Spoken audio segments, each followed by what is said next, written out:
उत्तर प्रदेश विधानसभा के चुनाव में मिली हार के बाद अपने सियासी वजूद के लिए लड़ रही बहुजन समाज पार्टी राज्य में होने वाले निकाय चुनाव की तैयारियों में जुट गई है। इसके लिए पार्टी ने निकाय चुनाव मजबूती से लड़ने के लिए रोड मैप तैयार करना शुरू कर दिया है। बताया जा रहा है कि बीएसपी इस बार मेयर और अध्यक्ष पद के लिए पार्टी के कैडर नेताओं को मैदान में उतार सकती है, क्योंकि 2017 के निकाय चुनाव में बीएसपी ने 2 नगर निगमों पे कब्जा कर सबको चौंका दिया था। लिहाजा बीएसपी निकाय चुनाव को टेस्ट मानकर मिशन 2024 की जमीन तैयार करना चाहती है। राज्य में निकाय चुनाव होने हैं और इसके लिए नगर विकास विभाग की ओर से परिसीमन और नए वार्डों के गठन के लिए कार्रवाई शुरू हो गई है।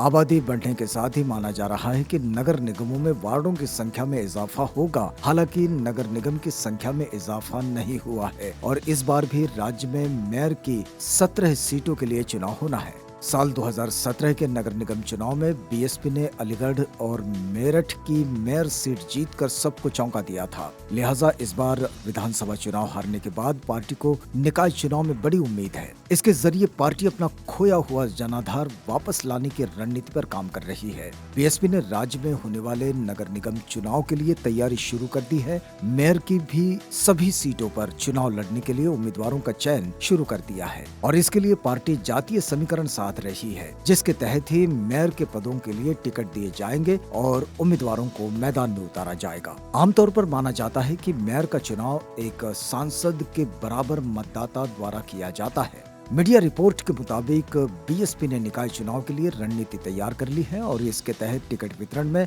युवाओं और महिलाओं को पहली प्राथमिकता दी जा रही है, जबकि पार्टी के कैडर के नेताओं को भी टिकट में तवज्जो मिलेगी। मेयर और अध्यक्ष पद के लिए कैडर नेताओं को मैदान में उतारा जाएगा और इसके लिए जातीय समीकरणों का भी ख्याल रखा जाएगा। बीएसपी निकाय चुनाव के जरिए अगले लोकसभा चुनाव के लिए जमीन तैयार करने की रणनीति के तहत निकाय चुनाव की तैयारी कर रही है।